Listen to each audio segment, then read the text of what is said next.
বাহরাইনে যত্রতত্র সিলিন্ডার রাখা অবৈধ সরাতে বলল কর্তৃপক্ষ।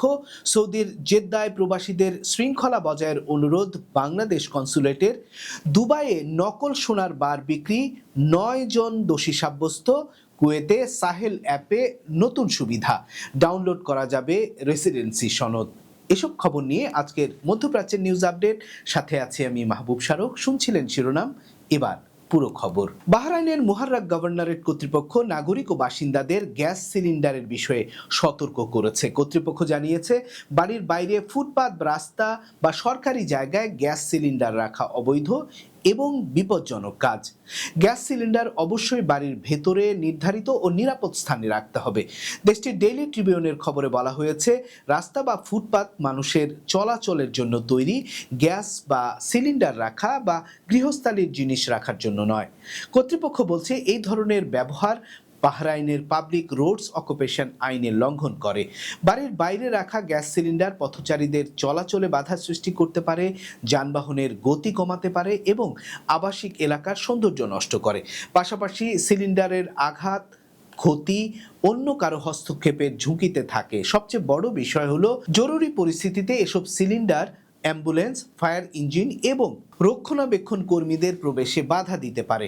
মুহাররাক গভর্নরেট সতর্ক করে বলেছে, নিয়ম না মানলে মানুষের জীবন এবং সম্পদের ঝুঁকি তৈরি হয়। তাই সবাইকেই নিরাপদভাবে গ্যাস সিলিন্ডার যথাযথ স্থানে রাখা, পাবলিক প্লেস ব্যবহারের নিয়ম মেনে চলার আহ্বান জানানো হয়েছে। ফলে এ নিয়ে নিয়ম মেনে চলতে হবে প্রবাসী বাংলাদেশিদেরও। সৌদি আরবের জেদ্দায় অবস্থিত বাংলাদেশ কনসুলেট প্রবাসী বাংলাদেশিদের শৃঙ্খলা বজায় রেখে সেবা গ্রহণের আহ্বান জানিয়েছে। কনসুলেটের এক বিজ্ঞপ্তিতে বলা হয়েছে, সাম্প্রতিক সময়ে কিছু সেবা প্রার্থী এবং প্রবাসী বাংলাদেশি তাদের দালাল চক্রের কারণে কনসুলেট চত্বরে বিশৃঙ্খলা, উচ্চ স্বরে কথা বলা, ধূমপান, ময়লা ফেলা, যানবাহন অব্যবস্থাপনা এবং স্থানীয় আইন লঙ্ঘনের মতো ঘটনা ঘটছে। বিজ্ঞপ্তিতে জানানো হয়, এসব কর্মকাণ্ডের কারণে কনসুলেটের স্বাভাবিক কার্যক্রম ব্যাহত হচ্ছে এবং স্থানীয় বাসিন্দাদের মধ্যে বিরূপ প্রতিক্রিয়া তৈরি হচ্ছে। পরিস্থিতি অব্যাহত থাকলে কনসুলেটের কার্যক্রম পরিচালনায় জটিলতা সৃষ্টি হতে পারে, যার প্রভাব পড়বে প্রবাসী বাংলাদেশিদের কনসুলেট সেবা পাবার উপর।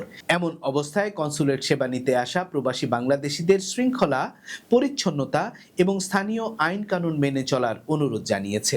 একই সঙ্গে দালালদের প্ররোচনায় বিভ্রান্ত না হয়ে সুষ্ঠু পরিবেশ বজায় রাখতে সকল প্রবাসীদের সহযোগিতাও চাওয়া হয়েছে। কুয়েতের সাহেল অ্যাপে প্রবাসীদের জন্য নতুন সুবিধা চালু করেছে। এখন থেকে কুয়েতে থাকা প্রবাসীরা অফিসে না গিয়েই সাহেল অ্যাপের মাধ্যমে online residency permit proof, certificate বা রেসিডেন্সি প্রমাণের সনদপত্র ডাউনলোড করতে পারবেন।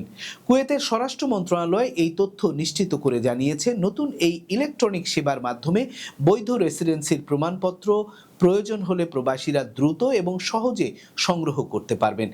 এই সেবার ফলে সময় এবং পরিশ্রম দুটোই কমবে। কুয়েত সরকারের ডিজিটাল সেবা সম্প্রসারণ এবং নাগরিক ও প্রবাসীদের জন্য প্রক্রিয়া আরও সহজ করার ধারাবাহিক উদ্যোগের অংশ হিসেবে সাহেল প্ল্যাটফর্মে নতুন এই সুবিধা যুক্ত করা হয়েছে।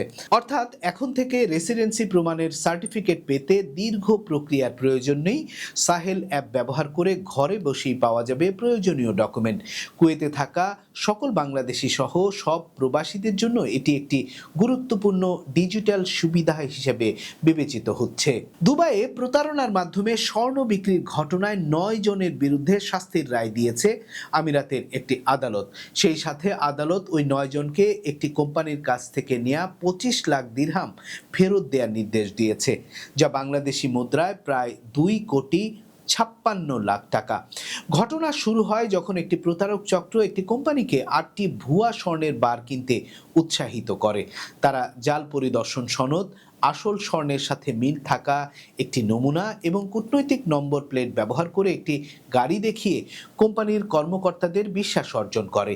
এরপর 22 ক্যারেটের স্বর্ণের বার হিসাবে প্রতিটি 8 কেজি ওজনের 8টি বার নগদ 25 লাখ দিরহামে বিক্রি করা হয় তাদের কাছে। কিন্তু পরে তদন্তে বেরিয়ে আসে, ওই বারগুলো আসলে স্বর্ণ নয়, যা ছিল রূপার তৈরি, যার উপরে শুধু পাতলা স্বর্ণের আস্তরণ দেওয়া হয়েছিল।